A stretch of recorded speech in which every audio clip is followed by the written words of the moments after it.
Our second session of today's conference is entitled More Than Seating, Implementing Inclusive and Services and Facilities. When we talk about making a stadium inclusive, many people think that we mean wheelchair user spaces and easy access seatings. And while having at least a minimum number of both of these, as per the UEFA and CAFE Access for All guide, is a hugely important factor in making a stadium inclusive, these are in fact only a small part of how to make a stadium fully inclusive and accessible for all disabled supporters.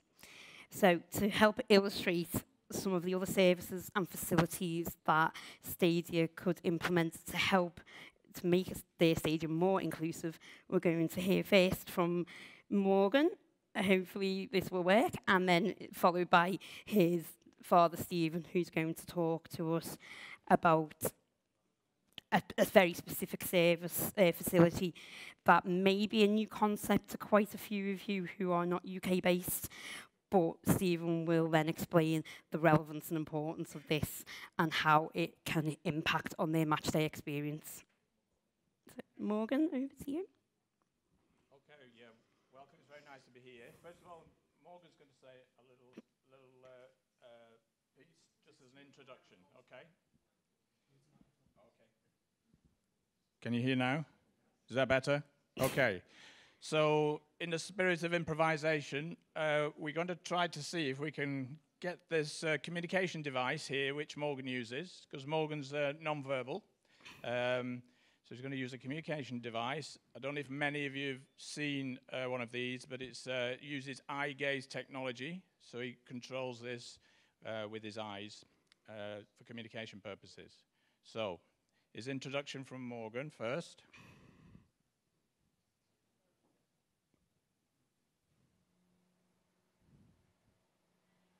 Good morning, everyone.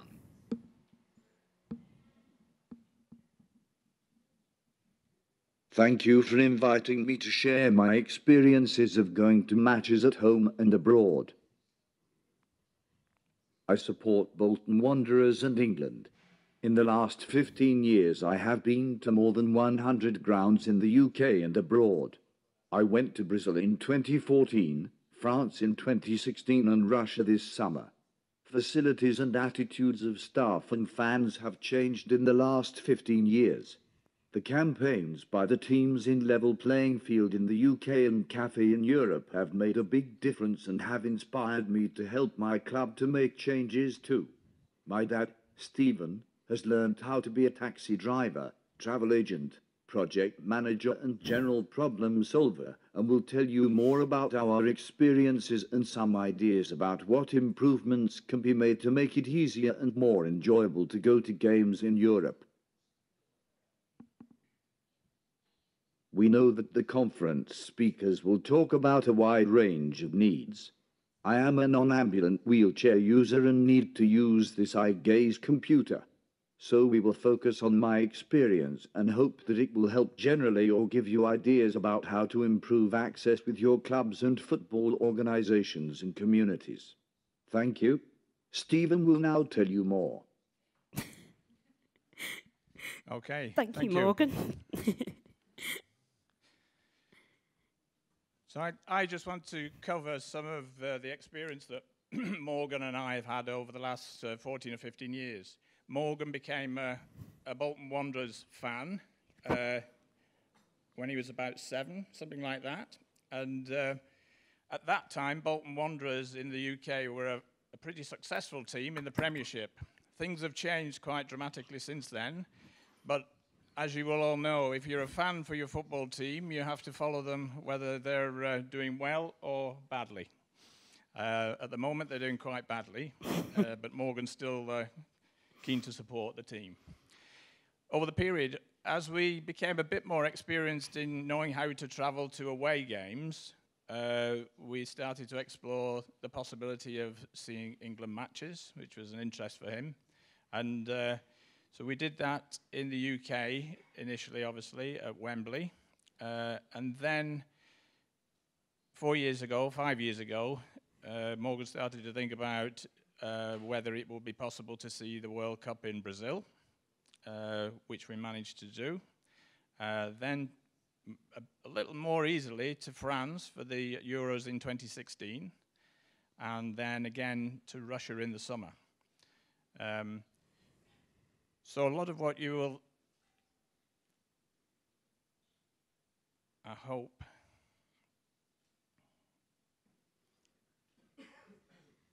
yeah, there, just to summarize, I'm just going to touch on one or two key lessons that we've had as travellers to football grounds in the UK mainly, but also in Europe and then abroad in Brazil.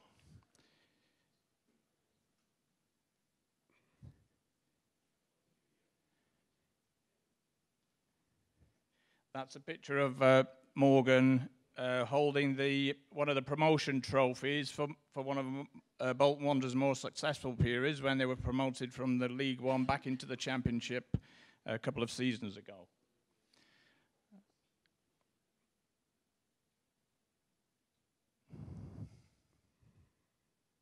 Not sure which way I need to point this, that's better. Okay. What we've learned about travelling to away games in particular is the need to think about the stadium and the facilities that are available in the stadium. And most websites for football clubs are fairly informative about the facilities that are available. I also think that for those of you that have got disability access officers or liaison officers in the club, that makes a very big difference. So the kind of experience of that in the UK, certainly for us, has been very good.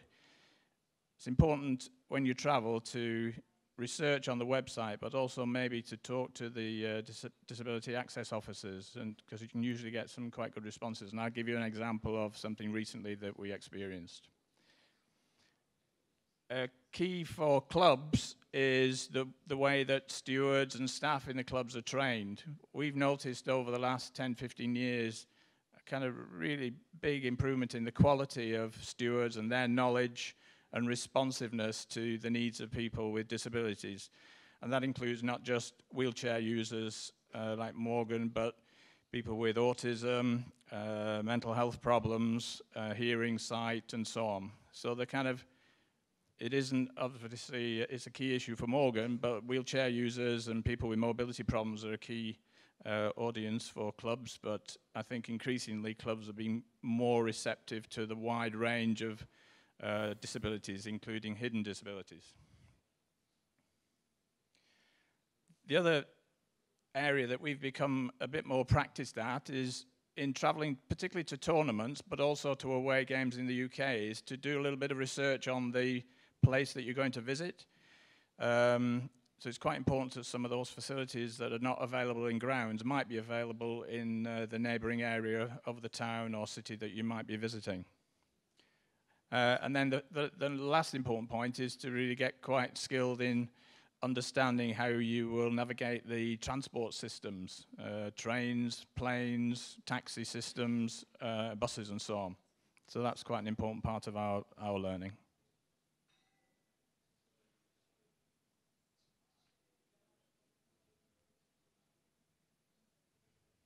Yeah.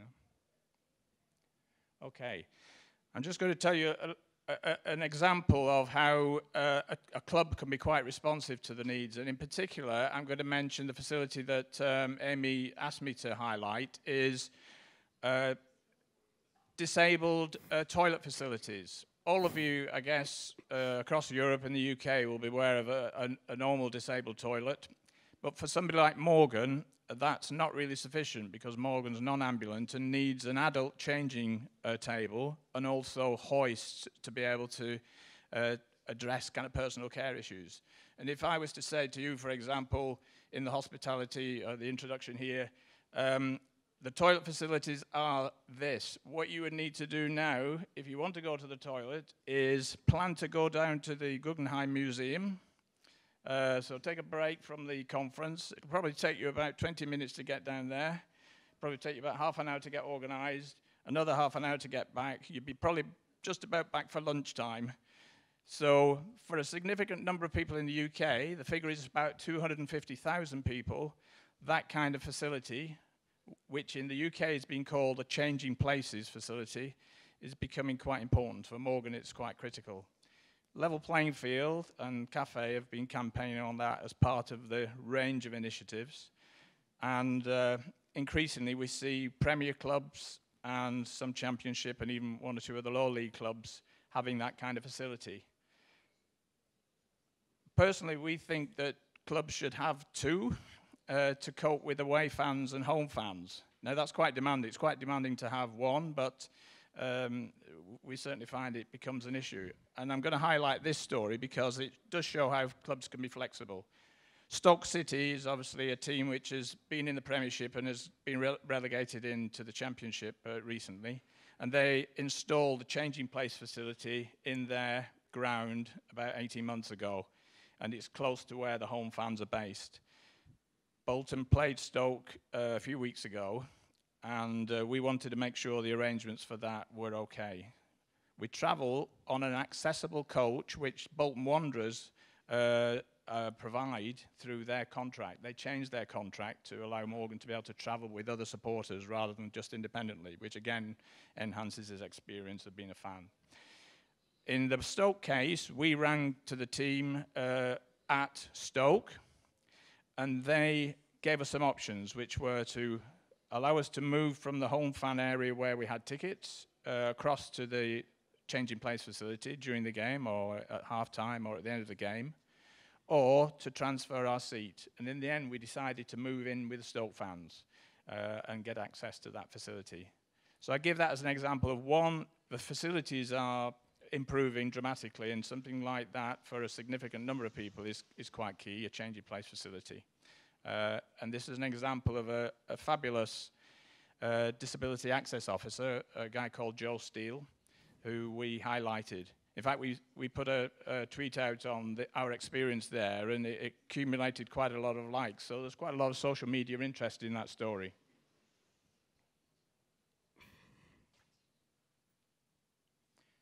For those of you that don't know what a changing place facility looks like, that's an example. So the key features are that they will be much larger than a disabled toilet, normal disabled toilet, that they have hoists, usually a ceiling hoist, and they have an adult changing table. Enough space in there for people to have one or two carers with them, because quite often individuals need that level of support. There is, for those of you who might be interested, there's a website for changing places and a really handy app which you can be in a certain place and it will locate your position and tell you where the nearest changing place facilities are. And that becomes important, as I said, because it's worth planning in the city that you're visiting, not just in the stadium. We went to a game in Rotherham, which is a town in the north of England, that didn't have a changing place facility, but the neighbouring central library did. Only 5 minutes away, so we were able to plan to use that facility as well. So all of this, I think, means that a significant population, so it's individuals, 250,000 potentially in the UK, but also their friends and relatives, so it's a bigger group that really is affected by this.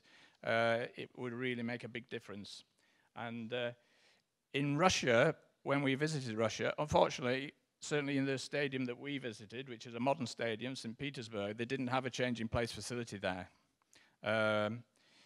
So that, I think, for the Euros in 2020 might be a particular issue to be addressed at that stadium and potentially other stadiums. And hopefully it will be something that we will see in the 2022 World Cup as well, for a significant number of people.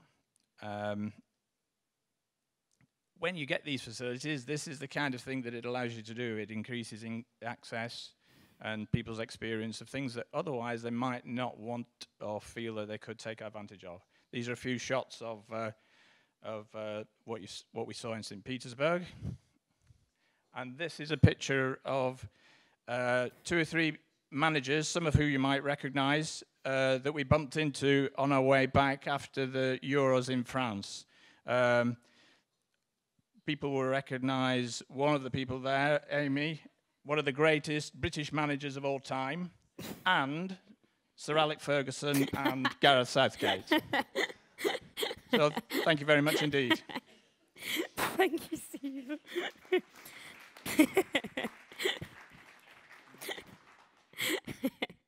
Yeah.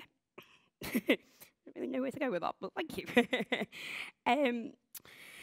Just one quick little question regarding the change in places, facilities, and how important, obviously, that they are for both you, obviously Morgan, and 250,000 other people just in the UK alone, obviously many more across Europe. As you said, these are bigger than a standard accessible toilet, and the equipment may be too expensive for certain clubs to currently provide. Is there any alternative solutions that a club or venue could offer that would, although not make it a perfect matchday experience, would help to make the matchday experience better for Morgan? Yeah, can you still hear me, yeah? What Morgan and I have explored was all stadiums will have first aid teams, and they will also have first aid treatment rooms. And at first we started to explore with the teams there whether we could use those facilities. Quite often they don't have a hoist, so in our particular case, I can manage to do a transfer for Morgan to change in a first aid room. It's a bit on a grace and favour basis, but for example, when we were in St. Petersburg at the stadium there, the teams allowed us to use the first aid rooms in the stadium, which helped. And most clubs that we've been to in the UK have been willing to do that if we give them enough notice. We tend to ring in advance to get that kind of permission. So it's not an ideal solution. And for example, as soon as there's a heart attack or some kind of problem that the first aid team have got to address, then the issues of privacy and so on become a problem, and it's not available. So it's certainly not a solution, but it has been something we've been able to take advantage of over the last season or so. Perfect, thank you very much. And as a temporary measure, that would really help for Morgan to be able to attend games. So that's perfect. Thank you very much. Thank you, Stephen, and thank you, Morgan, for your message too. Very much appreciated. So now we're going to hear from, first of all, we're going to see a presentation and a video from Hakan, who is the Events and Security Manager at Hammarby Football AB based in Sweden, on a little bit of information about himself and the club, but also about one very specific service that they provide for their disabled supporters at the stadium. So, Hakan, whenever you're ready. Thank you. Is the mic on? Perfect. Thank you for the invitation to be able to speak about this event.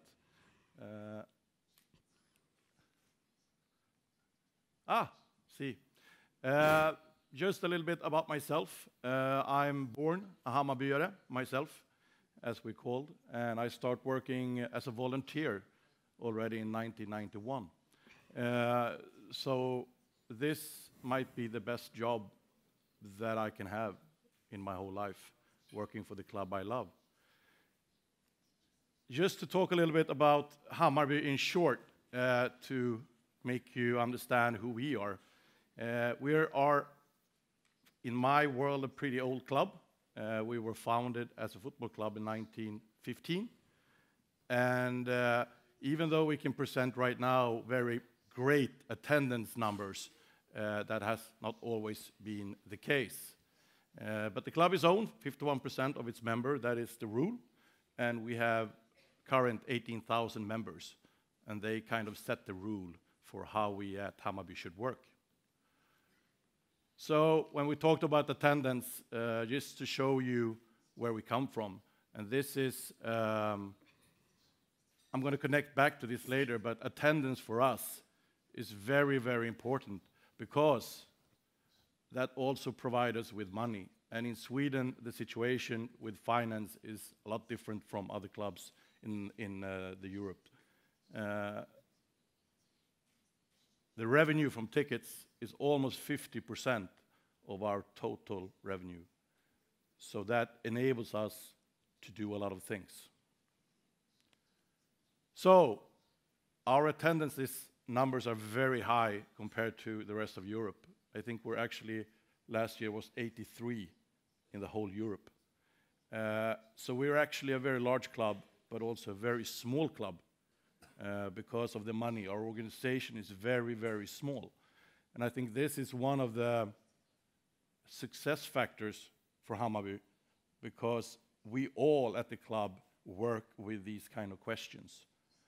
It's a daily topic before every game. We have supporter liaisons officers that I think Axel have met, but we have a team of 11 people working with marketing, ticketing, media, security, and SLO, and we all talk about these things for each game. So we succeed by doing 100 different things, but we always prioritize the spectator-related questions. And since all of you have different scenarios in your countries, in Sweden, the accessibility has been, the standards are pretty high because the rules of when you're building a new stadium is very high. I don't think we have what you ask for, and this is something we will take back, of course. But the number of accessibility seats and toilets, etc., are kind of built in the ruling, what you need to have. But also at the club level, we need to recognize that since almost 50% of our revenue comes from ticket sales, these are also the questions that we need to focus on. So I really like this. I hope I'm invited back. But for us, it's a normal thing to treat everybody the same, no matter who you are.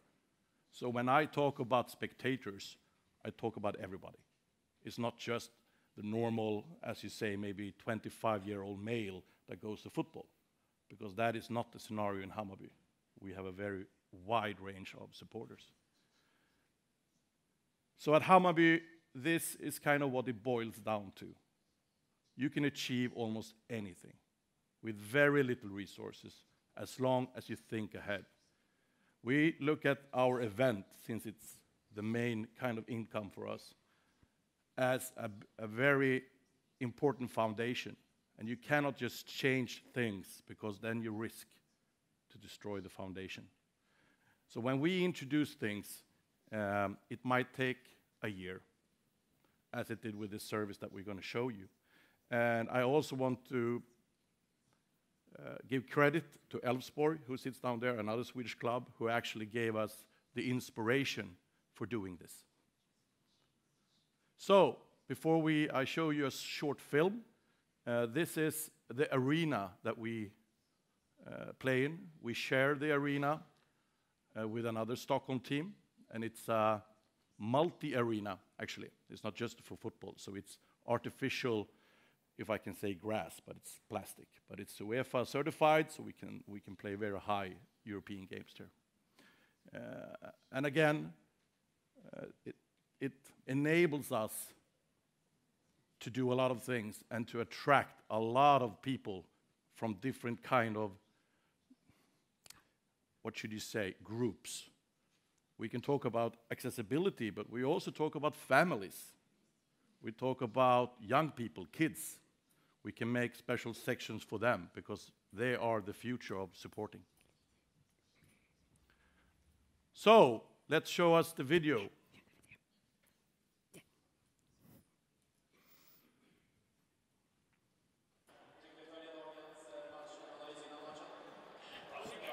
So I'm a Swedish Sign Language interpreter, and I've been since 4 years back, and I studied 5 years to become one.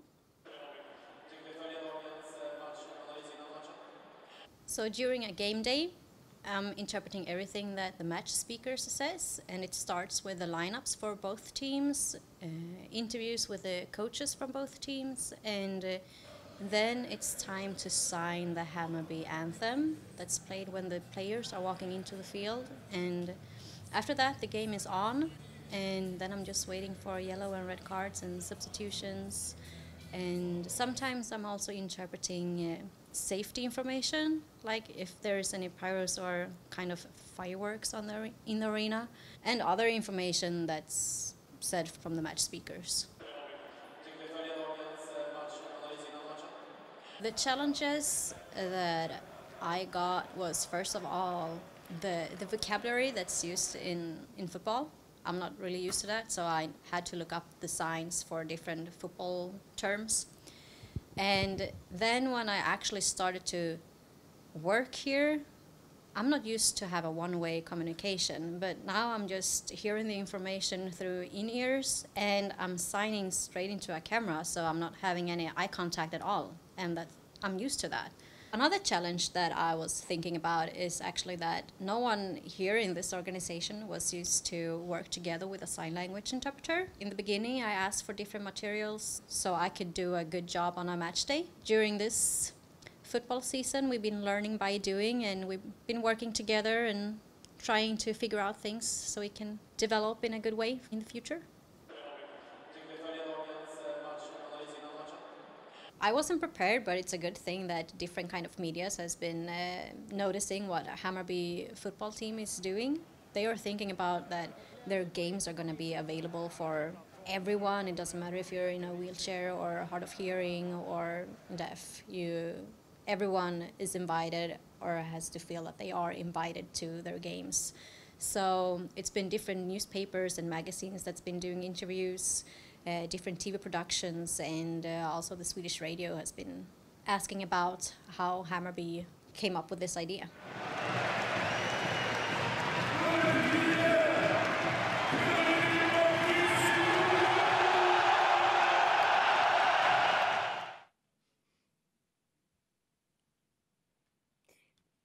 Thank you, Hakan, for sharing that video with us. It was really, really good.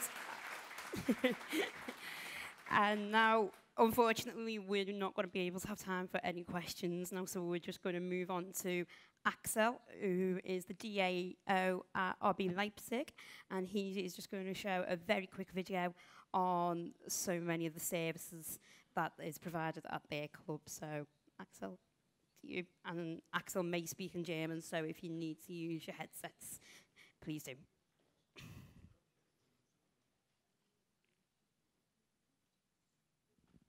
Ja, vielen Dank.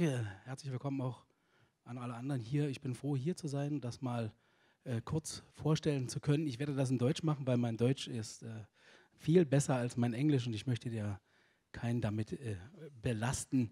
Ja, als wir mit Café gesprochen haben, wurde ich gebeten, mal zu erklären, kurz vorzutragen, was wir in Leipzig machen. Wir sind ein relativ junger Verein.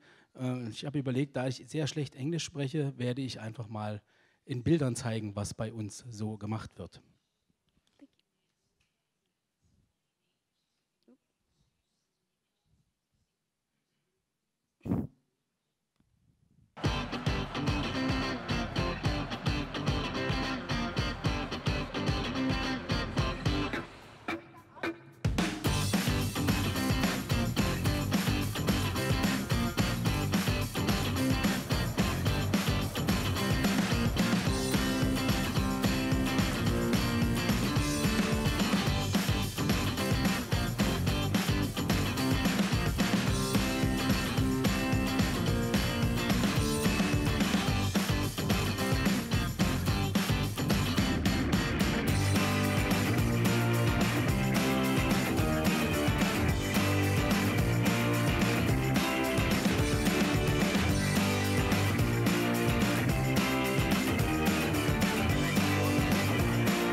Ja, vielleicht das dazu. Wir haben leider, entschuldige ich mich schon mal, wir haben es nicht geschafft, die Tonspur noch zu machen für die Sehbehindertenfans. Das holen wir noch nach. Wir werden den ganzen Trailer nochmal überarbeiten und das haben wir leider in der kurzen Zeit nicht geschafft. Thank you, Axel. I say, unfortunately, we are unable to ask any more questions of our guests at the moment due to time, but we've got a break coming up in 15 or so minutes. I'm sure Axel and Hakan and Stephen will take any questions from anyone who has any for them then. But I hope this little presentation has gone some way to help you understand that all the services can be provided at stadiums to make the match day experience more welcoming and inclusive for all disabled supporters, and it doesn't just focus on wheelchair user spaces. So thank you to Hakan, Axel, Morgan and Stephen for the time, and if you'd like to make your way off stage now, and we'll get ready for our next session.